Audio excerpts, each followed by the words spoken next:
So one of the first things you're going to want to ask yourself when you're renting out your property for the first time, you're going to want to know the condition, and you're going to want to ask questions that you may or may not have asked before. Some of those questions, like when I come out and do a consult for the first time with an owner, myself or one of my associates, the question is, what do you think is going to break first?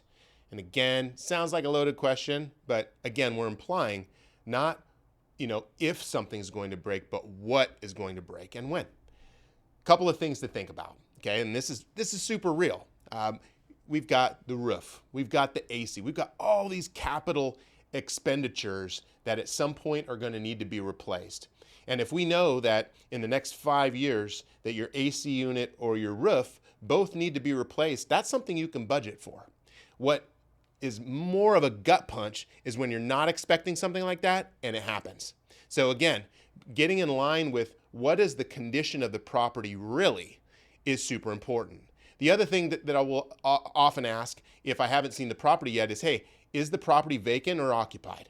If it's occupied, it tells me one thing. It tells me that the property is being used. It tells me that the current items in the house are being used. So most likely, most things should be working. However, if the property's been vacant, that creates a whole other set of challenges.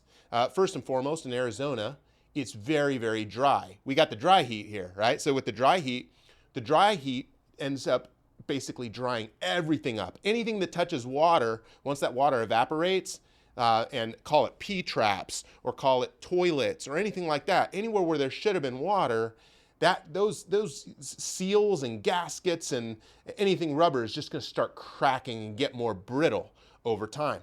The property stays vacant longer, that stuff gets more and more brittle. So the issue becomes, you put somebody into a property like that and all of a sudden, you've got these water leaks springing up here and there and you're like, what the heck? Like nobody's even lived in this house. How are there water leaks? Well, here in Arizona, there's your answer. It dries everything up. We see it all the time. So definitely something to consider. If the property is occupied, you're going to know that, hey, the appliances are working or they should be. You're going to know that all these different items are working like they should be. And that's why keeping properties occupied, in my opinion, makes it a lot easier to know what we're getting into from a management side of things. From an owner side of things, you're going to want to know what the age of the AC, the age of the roof.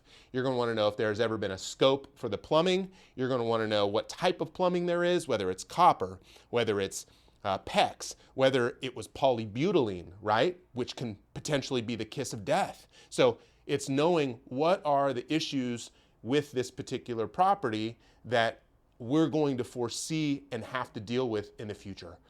Good things to ask yourself.